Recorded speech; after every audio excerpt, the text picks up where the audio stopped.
Go up, go up, Damn. go up, go up, go. Hey, go up, go up, You got go the up, same go. problem Ethan does Okay, because I'm okay, getting that's good. close to how it was. Really? Hmm. Yeah, Ethan's will be loud and then I'll turn it down. He's like, go up, and then it'll be about where it was. And he's like, Oh, that's great. interesting. That's probably what happens at church too. Yeah. I think it's because people got to get used to it or something. Mm-hmm. Yeah, this morning the sound was bad for me. I don't really know why. Like in the in-ear monitors. Mm-hmm. I just couldn't get it right. I couldn't get the right levels. Sometimes that happens. It's very Mm-hmm. weird. Unexplainable. Yeah. Normally it's spot on, but every so often today I could not hear the click. Even when I had them turn it up, I just couldn't keep track of it. I'm pretty sure I probably have hearing damage because of how loud I would have the click when I would play there. Mm-hmm. And then I would also have the drums blasting as well. Yeah. So it's just like, I remember that they told me that I had to turn my click down because it was picking up in my in-ears Yes. to the singer's mic. Exactly. Yeah. There'll be some people like that. I have all of the music down. I have click, a little bit of the track, and vocals in my ear. So every time a guitar player comes up to me and be like, "Dang man, I'm so sorry for messing up. Did you hear me mess up?" I'll be like, "You did fine." Do you have any instruments that are just on zero? All of them. Okay. All Nice. of them. If I turn up an instrument, it's the piano. Yeah. Or keys one, whichever one. That's what I'll have. I'll usually have keys, drums, and click. Yep. And that was about it. I sometimes try to have drums, but of course it always depends on who's drumming. It always depends on. So when I lost click during the set this morning, or during the first set this morning, I lost click.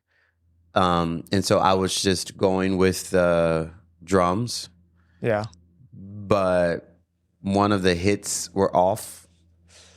Uh-oh. And so that really screwed me up because I'm like, I don't, and it was like one of those transition points where we're going into the next part of the song.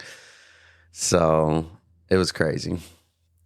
Oh, that's so much static. Yeah, I didn't know where that was coming from, so I just muted that channel. It must be that mic. Mm-hmm. Okay, that sounds so much more crisp now. Yes. All right, Kelly, what you want to talk about first? What's going on with the pink laptop? Well, first of all, I've had that for years now. Mm-hmm. And because I'm colorblind, I thought it was gold. Oh, I could see that. Technically, it's rose gold, Yeah. and I can't see the pink. So when people always ask me, like, what's with the pink laptop? I'm like, man, You thought it was rose gold. I haven't even known that it was pink. So I'll just be at the cafe with it and with this pink laptop, and I never knew it. Mm-hmm. So I don't know how many people have judged me throughout the years. I wasn't judging at all. I just thought it was an interesting choice. I feel If like it was a blue laptop, would you have asked the same question? I would have asked that because I've never seen a blue Mac before. That's number one. Number two, I feel like Macs. This is going to sound stupid, but when I think of Macs, like the laptop, I don't think like creative or creator. How dare you? I know. The thing is, when for the Mac desktop, when I look at one of those, I automatically think creator. Mm-hmm. Like whoever's doing that's editing videos, they're a podcaster, like there's somebody like that. But when I see a laptop, I just automatically think somebody's checking emails, somebody's writing up documents, somebody just has it for general use because it came with their phone. It didn't come with a phone, but I'll say that it isn't the best for editing videos. It does work, though, with how much RAM it has, because I think it's only got 8 gigs when you want 16. Mm-hmm. But I'm also just editing some simple conversations. It's not like some art project, music video, or something like that. Got you. So I make it work. How long do you think it takes you to edit your videos? Depends on how long the episode is. If it's like an hour long, it might take 2 or 3 hours. because I go through and watch the whole thing. And then when you're talking, I'll cut out my footage of me. So it just shows you. And then once I'm talking, so it flips back and forth. I see. Which software do you use then? CapCut. CapCut. Okay. And then if it's a really long episode, say 2 hours or 2.5, I'll just pick certain sections of like 30 minutes and then have it just like side by side. Yeah. Because I don't feel like going through the whole thing and editing. I don't think you really need to. No, not really. Okay, what do you want to talk about today? You're the one that wanted to come on. I thought you had all the... Yes. I thought you had all the ideas. I had all of the ideas. First of all, I want to say, I didn't tell you this yesterday because I didn't want you to get the big head. I'm just playing. That's a joke that we set up on my podcast. Pastor David was on my podcast the other day. I saw that. And he had mentioned something like that. It's like, we say nice things about people when they die, but we always scared to say it while they're here. And his joke was, he had asked them, why do you feel so comfortable saying the nice things when they die, but you don't say nice things when they're alive? And the person's response is usually, because I didn't want them to get the big head. And that's so us. Like now, I didn't want you to get the big head yesterday when we had breakfast, but I wanted to tell you that this, first of all, is incredible. Like what you're doing with your podcast, what you're doing with your platform is incredible. And it has literally inspired me to do what I'm doing. We talked probably since we've known each other about podcasting and both doing what we're doing in our different realms. And for the most part, the whole entire time, I've been trying to get everything right, trying to get everything that I thought needed to be in place in order to launch, only to then get everything in place that I think need to be in place in order to launch. And then next thing you know, I need to change everything because nothing works the way that it should have. But through that process, right, me getting my podcast off the ground was literally an added year. It was almost 12 months of added time. Whereas you were just like, I think I want to start a podcast. So boom. And then I remember asking you, I was like, what do you set up? Do you do any post edits? Do you have this? Do you have that? And he's like, no, I just post. And I think that's incredible. So that has definitely been a catalyst, at least for me, in lighting the fire, keeping the fire up under my feet, to just go with it. And as I've done that, what I've realized is all of the stuff that I was trying to get into place really don't work for what I'm doing anyway. Right. And then actually doing it, I've been able to learn what does work for me. What do I like? What do I not like? What is the audience looking for? What are they not looking for? Things of that sort. But I've been able to really do it in the way that I really wanted to do it once I got started. Yeah. And it took, a part of me just getting rid of what my vision was for it in terms of visuals, in terms of aesthetics. Yeah. And just focusing squarely on the content. Because all of the visuals and aesthetics and things of that sort have literally just worked itself out. Every episode is literally 1% better than the last because I've learned something new. Yeah, that's what all the podcasters and YouTubers that I watch and listen to would always say is just like, start and it will get better. Because you'll start seeing what you're creating and be like, how can I make this better? Right. Like the thumbnails. Yes. Even I used to not do like the flipping back and forth between people talking. And then I was like, okay, I'm going to start taking the time because I like the way that looks better. And so, yeah, it's just one of those things that you just consistently get better. Yeah. Instead of just trying to have it be perfect from the get-go. Right. And be okay with it. For me, I've set up a requirement. Sundays is my day where I fully package all of my content that I want to post for that week. So on Monday, I am not working on anything that is scheduled to be posted on Friday. I do all my posting on Fridays. I'm not working on anything that's scheduled to be posted on Friday. It's already scheduled, like hands off of it, because I get to a point where I'm just like, a little bit more. Let me see what I can do different. Let me see what I can do different. But what that has also done is, in the meantime, I really focus with every episode, right? Because I'm watching it. I'm listening to it. I played it back 2 or 3 times. And so I can see areas where I can improve, or maybe something that I can do a little bit different. And then I'm able to work that into the editing process or the post-editing process to really get closer to what I'm ideally envisioning. And I've kept the old episodes. I've kept the old content. And I think that has been huge too, because then I can see the progression. Yep. So, but yeah, that's a tangent. But I wanted to thank you for that, because you've been a huge catalyst for that. You and my mom both. Who was just like, just go for it. Go for it. And what I've learned is it's not even, at least for what I'm doing, I can't speak for everything, but at least for what I'm doing, I believe that it is blessed by God. And I am just seeing the fruits of that from people who comment, who say, this really helped me, this really touched me, or, who comment or DM and they say, I want more information up on this, right? That means they're intrigued. They're intrigued enough to want to study the Word of God, to really want to have those kind of biblical conversations in biblical communities. So that's a huge deal. But you're already doing that. And to me, that it's not only needed, but it's helpful and encouraging to people out there like me who have a gift. God is calling to use that gift, but we are scared of taking that next step. Yeah. Here it is.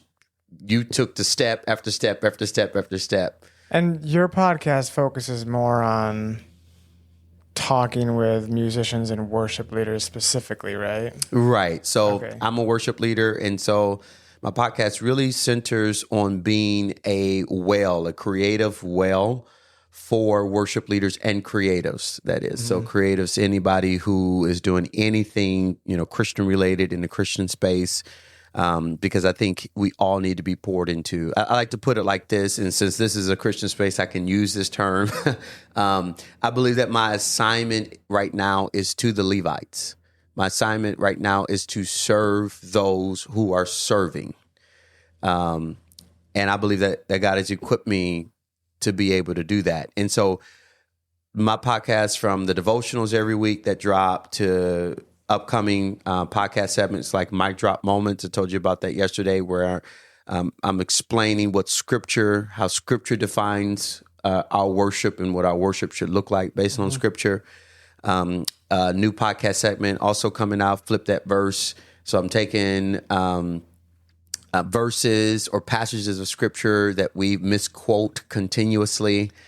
Are they going to be read in context? They are. Okay, good. That part. They are going to be read in context. I am not about the eisegesis of the text, which is applying your subjective reality to biblical text, but I'm about the exegesis of the text, which is putting that text in context. And I like to be in the space. So when I'm reading it, the Bible is really no different than that, although I think it's more important than when I'm reading some other fiction story, right? I like to put myself in the place of the character. I want to see through my eyes what the character is seeing through their eyes and experiencing through their eyes. So that, and just all of the legal studies degree or minor that I have, that I didn't use to go to law school, that teaches you how to dig into text and read over every word as if it's important, because in the Bible it is, and figure out exactly what's going on. So I'm excited about it. So yeah, those segments, along with the devotionals that have been going great, started that back in May, officially launched in May. The devotional section? Devotional section, yep. And the Mic Drop Moments, Flip That Verse, is soon to come at the end of August.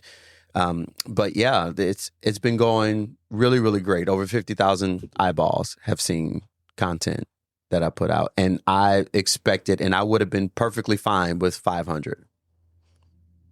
Yeah, that's what everybody says. It's easy to say that you would have been fine with 500 when you're getting like 5,000 views or 50,000. Well, the is this on TikTok or YouTube? Through all platforms. Okay. So TikTok and YouTube are the biggest platforms right now, at least for the show.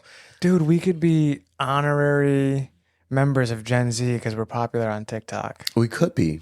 We could be. I thought about that. And what's also interesting, and I think this is probably a good point for us to talk about today, the engagement of Gen Z men on TikTok is ridiculous. On YouTube, it's like 50-50 between women and men who watch the show. But on TikTok, over 70% of viewers for my videos are men between the ages of 18 and 35. And to me, I think that camera just shut off. Oh, why does it do that? I don't know. The battery might have been low or something. You got to get you a dummy battery. Yeah, maybe we'll just have this one just be audio. Either way, it's up to you. Well, no, we got to have it be video because I'm going to repost it. Okay, is there... Well, I can pause. Yeah, we can pause. I can like figure it out. And then you can edit it and post edit. I just need to know... Never mind, I don't need to know.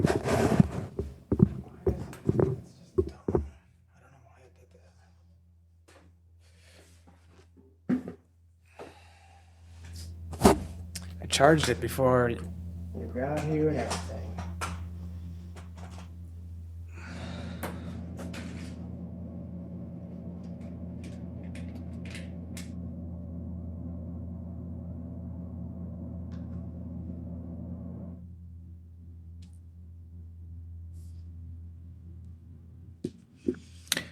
That iced tea show look good.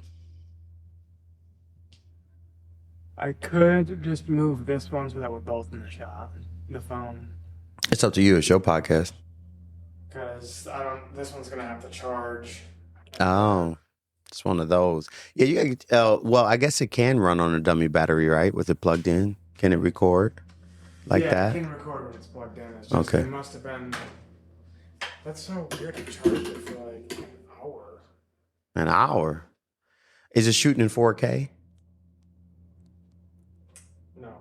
Oh. I don't do 4K because it's way too long to upload. That's true. It's a huge file. Okay, so we'll have a little bit of back and forth, and then... I mean, how long do you think this episode's going to be? I need to be back by 4, so... Yeah, so it's not going to be too long. Okay, where were we? We were with Gen Z men. Yes. Tapping in on TikTok, and I think that's extremely interesting. But it's for all people. What I'm finding is that generally Christians, just in general, and curious minds in general, because there have been people who are literally tuning into the show, literally watching the clips. They are saving and reposting it. Who are atheists. One guy reached out, doesn't believe in God. He left a comment on TikTok about, I posted a clip about the peace of God or something like that. And he kind of pushed back again. He definitely pushed back against that and said, the peace of God doesn't come with God. I'm an atheist and I have peace in my life and things of that sort. But the fact that he feels, first of all, welcome and accepted, to me is important. Yeah. And he feels okay to be able to do that. And then secondly, the fact that he's not the only one who has reached out and said, I don't believe in God, but I'm reposting this because I like the way that you put that, or I like what you said. So, I mean, I want everybody to know and hear the gospel. So yeah, and my only pushback from that would be if an atheist likes what we're saying, are we preaching the gospel as it's intended to be? Mm-hmm. Yeah, that's a huge debate, right? Because we know that when you preach the gospel, you're going to get persecuted, right? So there are going to be people who dislike you. Yeah. And what I've found, at least in my walk with Christ, is I've been preaching and singing since I was 16 years old. That's 15 years now.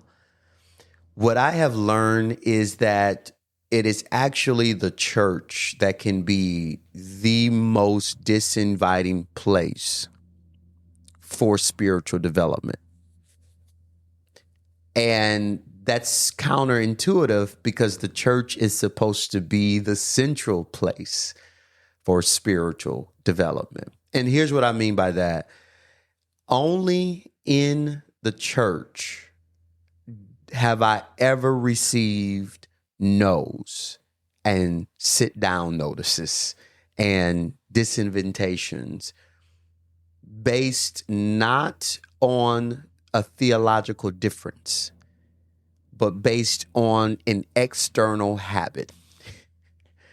Only in the church do I get that. I remember when I first started singing, I had a ring on this hand, I had a ring on this hand, I had a watch, I had a bracelet, and I had a cross around my neck. You know how many people came up to me and was like, you need to lose some of that jewelry? Not the Lord is with you, or not the Lord ain't with you, so please don't sing again. It had nothing to do with the theological basis of what I was singing or what I was up there leading in. It had nothing to do with the anointing, had nothing to do, it had everything for them to do with jewelry. And then from the jewelry, it was my hair. Your hair's too long. Guys are not supposed to have that kind of long hair. So maybe you should cut that because that's distracting. You mean my hair is keeping you from the Lord? Yeah. So it's like, but I say that to say, not to beat up upon the church or anything like that, obviously, because I believe that I exist right now to serve the church. But I say that to say, in the world, anytime I wanted to do things that were destructive to me, my body, my health, my spirit, the world encouraged it. And they then gave me the world. They gave me the tools in order to continue to do things that was destructive to me. And I wish in church and religion, in religious spaces, we did the 180. If you want to come in with your hat to the back, if you want to come in with your pants sagging, if you want to come in with your stripper outfit, if you want to come in with your bad credit, your bad attitude, if you want to come in with your sick or your broken heart, I want you to be honest about it. I want you to be open about it. And I wish the church would say, you know what? We are here to cover you. We are here to protect you. You ain't got it all together. Neither do we. That's fair. But after attending church and following the Lord, do you think that those people will change or should change? Like, what if it's a year or two down the line and they're still showing up in their stripper outfit or whatever it is they came in with? Like, there's got to be some fruit, because I'm all for show up as you are, but don't stay that way. Right. No, that I agree with that. And that should come from hearing the word. Right. Because I see you don't really have a bunch of jewelry on, even when you... But it has nothing to do with the theological stance now. It's more so because I just don't like to wear a lot of jewelry.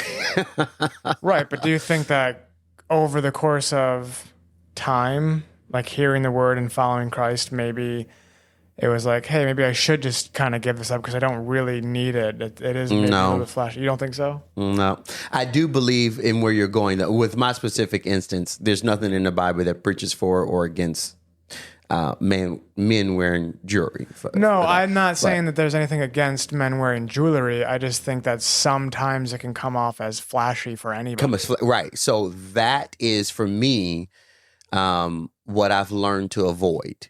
Anything that's very, very flashy or anything that can be distracting to the people, obviously, that I'm trying to lead in worship. Yeah. So on the basis of that, that I figured, well, maybe I can use less jewelry. And then it became more so for me, just like, well, I'm getting older and I don't want all those rings on my finger. I don't want a whole lot of stuff on me, especially when it get hot.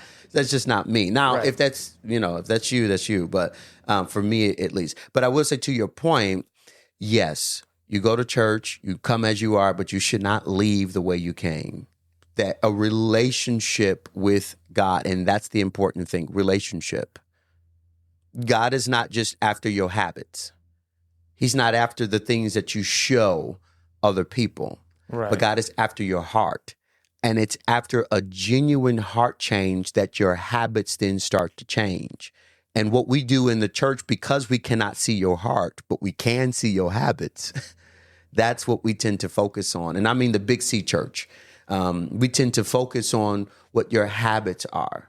So you can sing for us because I don't know you living in adultery. But you can't sing for us because I do know, and I saw on your Facebook, you part of the LGBTQ plus community. Yeah, I would say that is a bigger problem. Yeah. You'll cut me my check, even though I don't take care of my kids. But you refuse to invite me out if I openly disagree with the theological stance of the church. Come on now. Come on now. So I think, again, we tend to focus, because we can't see your heart, we tend to focus on habits.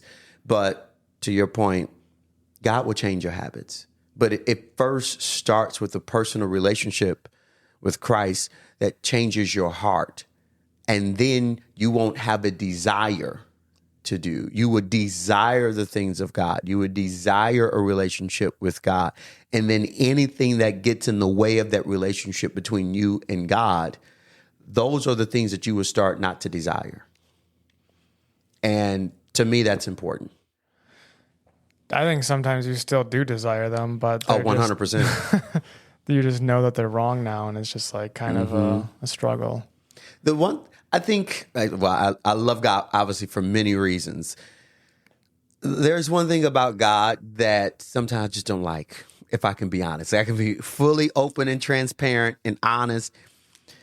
God is a jealous God. And so I like the fact that God would ride for me. You mess with me, his son, God go ride for me. What I don't like is that God is a jealous God.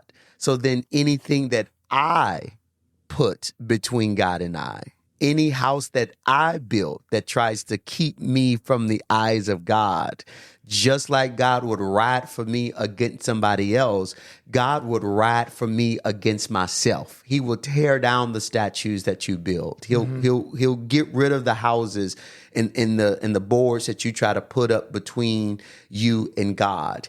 God is just that jealous. When we sing the song, He is jealous for me, it's not just, at least for me, I'm not just grateful about the fact that He will leave the 99 and come after me, but I'm grateful that I'll be right there with the rest of the 99 watching TV, distracted. I'll be with the 99 doing my own thing.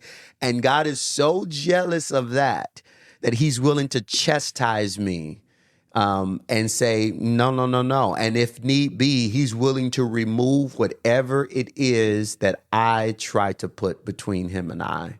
And I love that about God.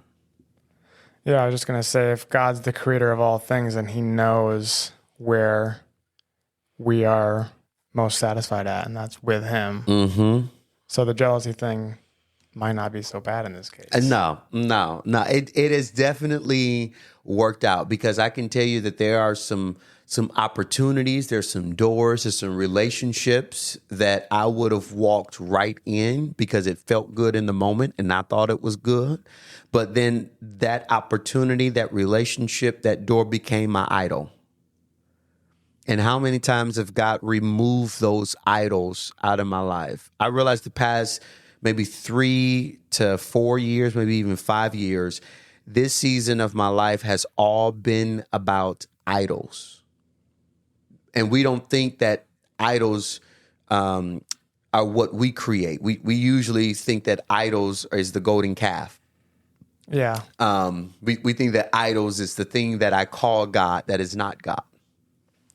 But idols to God is simply anything that you put next to Him or above Him. That's your idol. So not only can your car be your idol, but your own ambition can be your idol. Your own thought process can be your idol. When you are confident in your ability to provide for your family more than you trust God's provision for your family, that's an idol.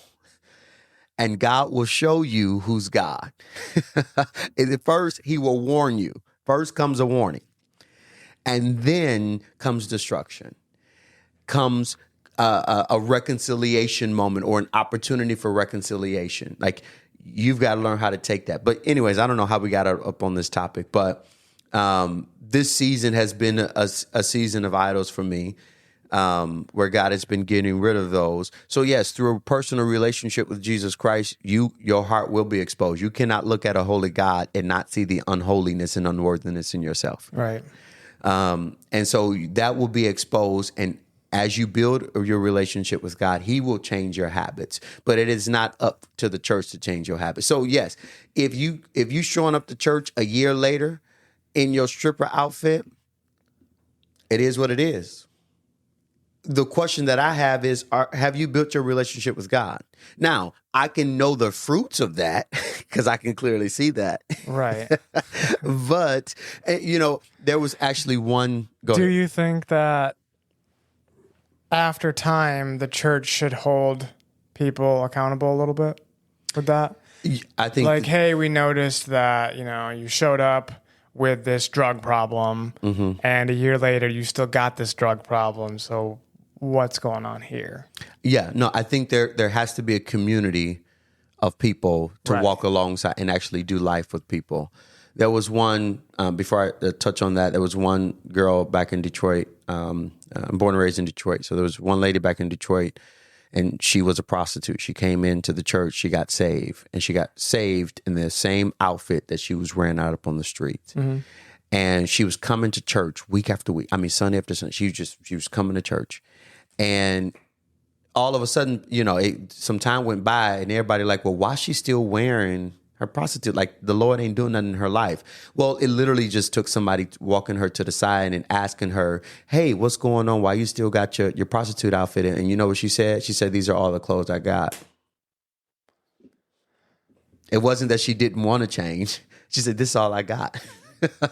And then, of course, we went out and bought her some clothes, and then she never wore that prostitute outfit again. Yeah. So it's just like, as when you do life with people, when you have a community of people that you're doing life with, they can see that. And then I think the church's responsibility is to provide for those hands and feet needs of people, and give them that opportunity, give them that resource, and then they get out of that. Then there's a change. Then you see the shift. But to stand back and say, oh, you walked in here and you was on coke last year, but you're still on coke now. Okay, well, addiction takes a long time, number one. Right. And number two, are we providing the resources that they need in order to be better? And maybe that resource is just, a friend, a phone call, right? Maybe it's just you stopping by. But whatever it is, are we doing what is feasible, what's in our ability to do, or not? And if the answer is not, then you go have that drug problem. I'm so sorry to tell you, but you go have that drug problem because you're not around people who really care about your salvation. Fair. That's what it boils down to. Who really care about your salvation. All right. Where were we before I asked that question? You were I have no idea.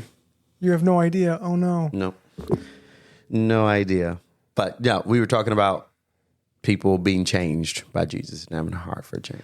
Yeah, and then that's when I asked, do you think churches should take accountability in that sense? Oh, accountability. Churches should hold you accountable. We should hold each other accountable. There's not only common sense to back that up, but there's Bible to back up the church holding each other accountable. That's very important. And if you are not a part of a church, and I mean the Big C church for that matter too, but if you're not part of a local church that is willing to hold you accountable, then I'm questioning your spiritual walk. Because if you were perfect, if you never do anything wrong, if you never mess up, if you never have a bad thought, if you never have a slip and fall, then you got to be Jesus. So I'm trying to figure out why Jesus is at one of these churches and then nobody told me.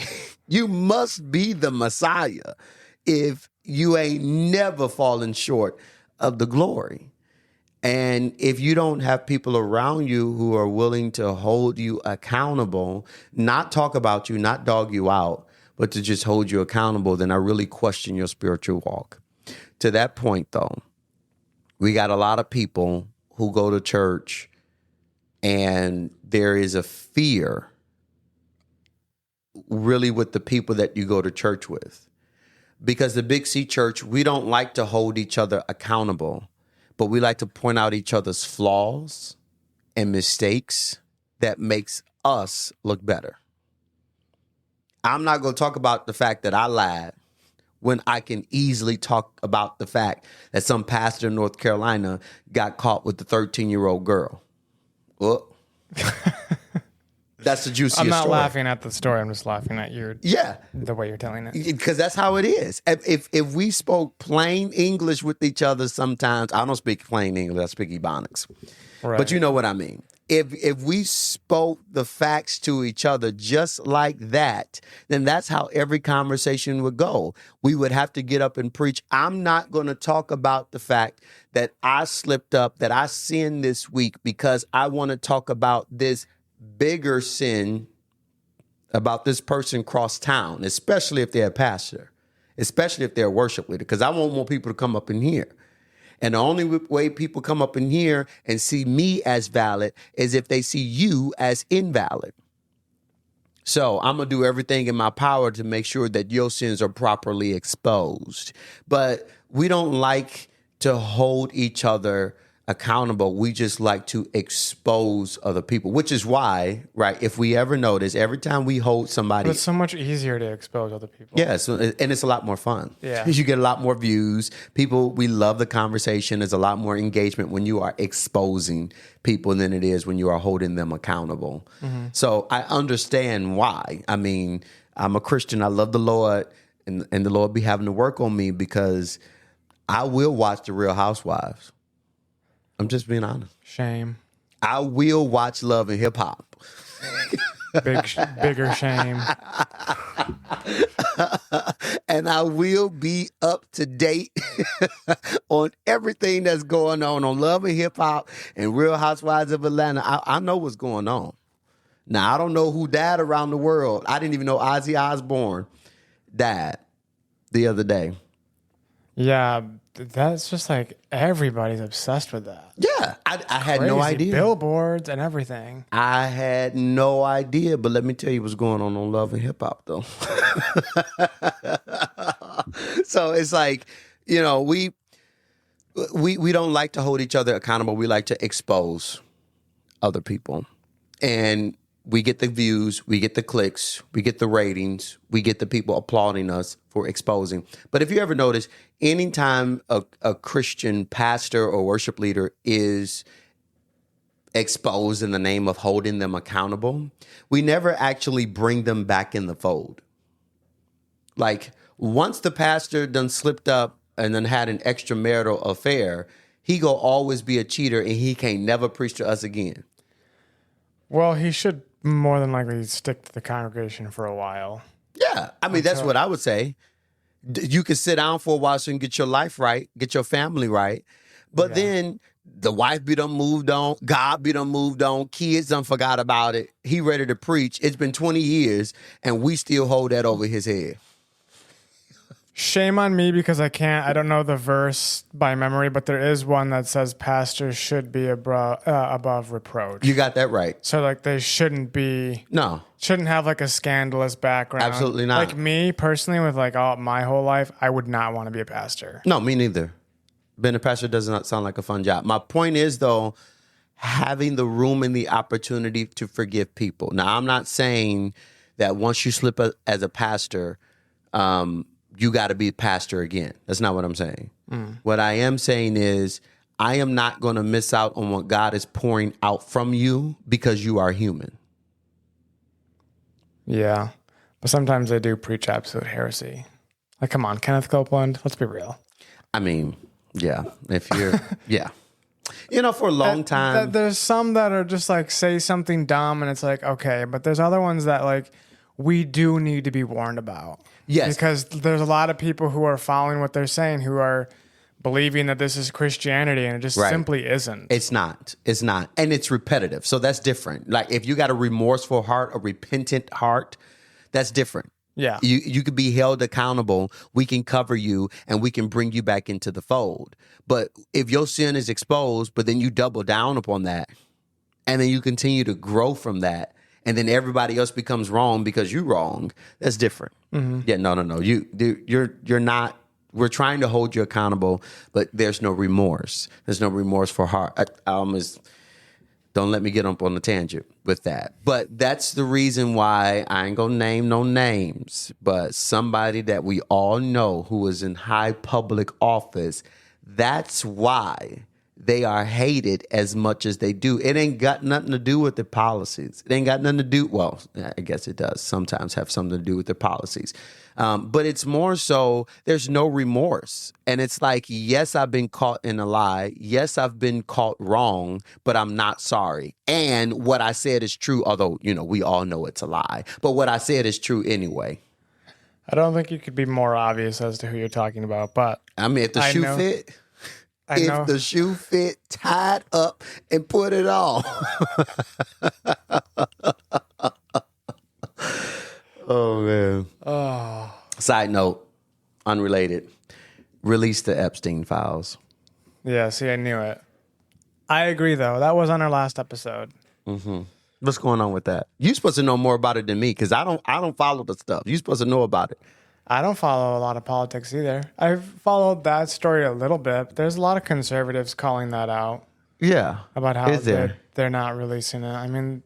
Is it conservatives like we know? Like Tucker, Carlson. Oh, that's a big conservative. Yeah. A lot of people follow him.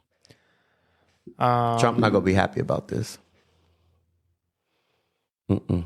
I don't think so. I think even like some people on the Daily Wire, like Michael Knowles was saying something about it. I don't remember. I've just seen it in like mostly comments. Benny Johnson, who's another big conservative voice you might not know, I don't know, is calling it out. But like the reality is he's probably on it. Who on it? Trump. Or no. Wait, we're not naming names, but... I mean, we know who up on the list. Okay, here's my theory, though. Because he ran his campaign on releasing the Epstein files. Like destroying the elite class, basically. Right. And so then now you're not doing that. It's like, it can really only mean one thing. Right. And we know they got the list. Come on. They got the list.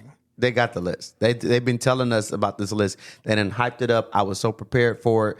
I don't care for politics at this point in my life, but the Epstein list was definitely on my radar. And I was waiting for the ball to drop. I was like, oh, we finna get him today. As soon as that list drop, it's over. And then they talking about the list don't exist. After the Attorney General said that the list was on her desk a couple of months ago. Mm-hmm. Mm-hmm. And now it don't exist. So, but honestly, this is my true opinion. Nothing for or against Donald Trump. I do not think Biden or Trump is on the list. I do think that there are some very big moneymakers on the list. And those big moneymakers are not going to allow this list to ever see the light of day. So I don't care if a Democrat was in the White House or a Republican was in the White House, that list would never see the light of day, assuming that it exists. Because at this point, we've just been assuming based on what Trump and his campaign has said that this list exists. And being that Trump was best friends with Epstein, I thought that this is actually one thing that I can believe from. So, yeah, assuming that the list exists, then I think there's some very powerful people who will not let that list come to light. I, at least, don't want to be responsible for bringing that list to light.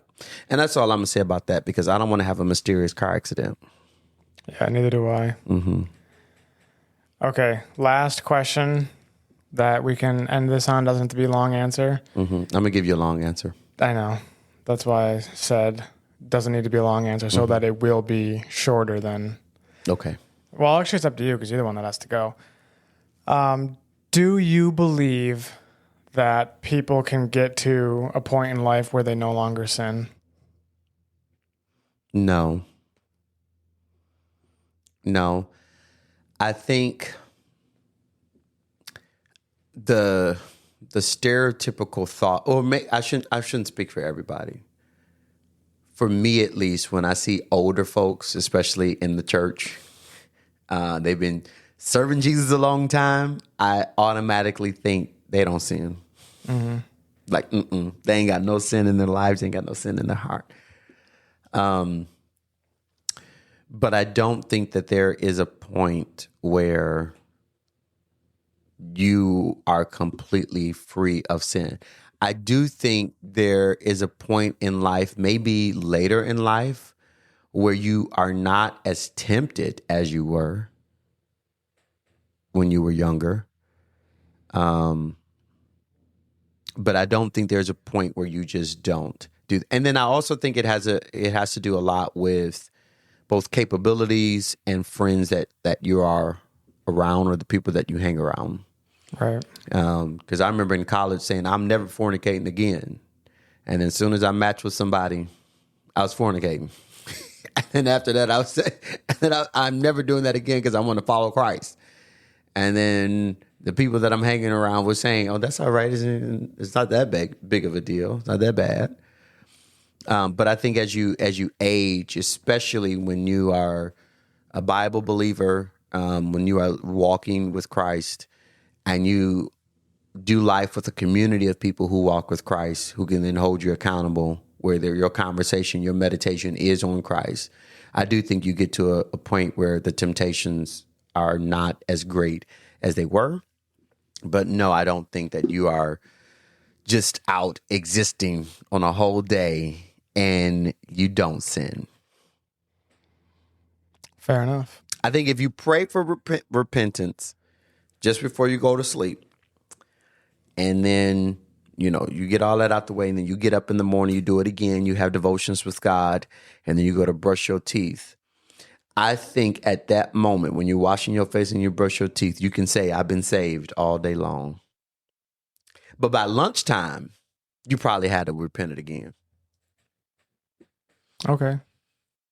Fair answer. Mm-hmm. And it really wasn't that long either. See, look at that. You got another question? You should just ask me another question. It's a freebie. No, I don't have anything left. Got a nice 50 minutes in. That's 50 minutes. And we've been talking for 50 minutes? Okay, it's at 48:36, but you lying. Time is too fast. Well, when you're in good company. There we go. You're a good company. Anyways, thank you for having me on. Yes, thanks for coming. Thanks again for your just do it attitude and inspiring me to get mine done. And I'm sure you'll leave my links in the... Yes, I was going to say, mention what your podcast name is so people can find it. It's called the Lo and Behold Podcast. So you can find it on YouTube and on TikTok. Spelled L-O. Yep. L-O and Behold Podcast. Okay. So it's a play on Low because I'm Lawrence Low. You get it. Yeah, I get it. Mm-hmm. All right. Thanks, everybody, for listening. Have a blessed week. Yes. Bye. Love you.